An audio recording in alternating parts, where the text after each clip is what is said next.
99 નાતના આનંદનો કોઈ પાર નથી. ધીરે ધીરે ત્યાંથી હીરિયા ભુવાના તાંડા પછી હાલતા થયા. અને ઇતિહાસ એમ કહે છે કે ખારી ખાવડના સીમાડે આવતા હાંજ પડી ગઈ એટલે રાતવાસો કરવા તાંડાએ પડાવ નાખ્યો. પણ અહીંયા ગામમાં ખારી ખાવડીમાં હરખો પગી અને હરખી રહી અને ખબર પડી ગામના હિમાડે હિરમલ ભુવા આવ્યા છે. એની પાસે તો અઢળક સંપત્તિ છે, માયા છે. આવો વિચાર કરી હરખો પગી મધરાતે હિમાડે ડંગામાં ચોરી કરવા આવે છે. હિરિયો ભુવો હુતા છે. પણ માતાજીના ભારતમાંથી મસેલીમાંથી અવાજ આવ્યો, મારા હિરિયા ઉઠ, ઊભો થા, જાગ દીકરા, હું તારી દેવી પારગરી બોલું છું. મારી માં, મારી દેવી, જય હો તમારી, જય હો મારી. બેટા જાગતો રહેજે. ઉગમની દિશામાંથી ચોર ચોરી કરવા આવે છે.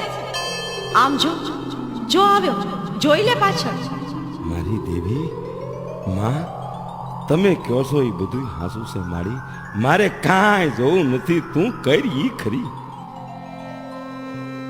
આમ મધરાતે આવી વાતો થઈ. માતાજીએ વાત કરી, હરખા પગીએ કાનો કાન સાંભળ્યું, છતાંય ચારે દિશાએ ચોરી કરવા માટે ફાફા માર્યા. પણ જ્યાં જ્યાં જાય ત્યાં ડોશી દેખાય. ચોરી કરવાની કાર્યહારી ફાવતી નથી. આમ કરતા કરતા તો પ્રભાત થવા આવી ગયું. હરખો પગી થાકી ઘરે આવીને હરખીને વાત કરી.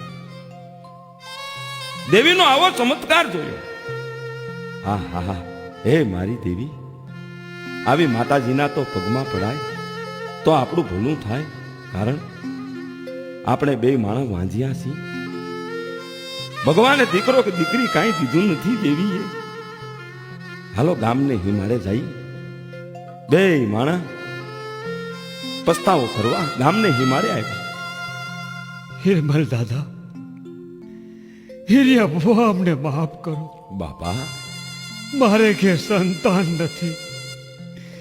અરે શેર માટીની ખોટ છે. ભુવા દયા કરો, ભુવા દયા કરો. ઓહ, હા દાદા, જો વંશ વયો જાહે તો માતાજીના ધૂપ દીપ કોણ કરશે? દાદા, અમે તમારું ઋણ નહીં જવા દઈ. દાદા, અમને એક સંતાન આપો. બાપા, માતાજી દયા કરશે. તમારો હાચા હૃદયનો પસ્તાવો હશે ને તો એક નહીં બાપા, મારી દેવી બે દીકરા દેશે. જગમલ અને વાહણ જેના નામ હશે, નામાધારી દેવી ભક્તો થશે. જગતમાં તમારું નામ અમર કરશે અને પાવાની દેવી ખમાયો કરશે. બાપા, તમે એની પૂજા કરશો. ગામના હિમાડે આવી વાતો બની છે. બબે દીકરાના દેવીએ વરદાન દીધા છે.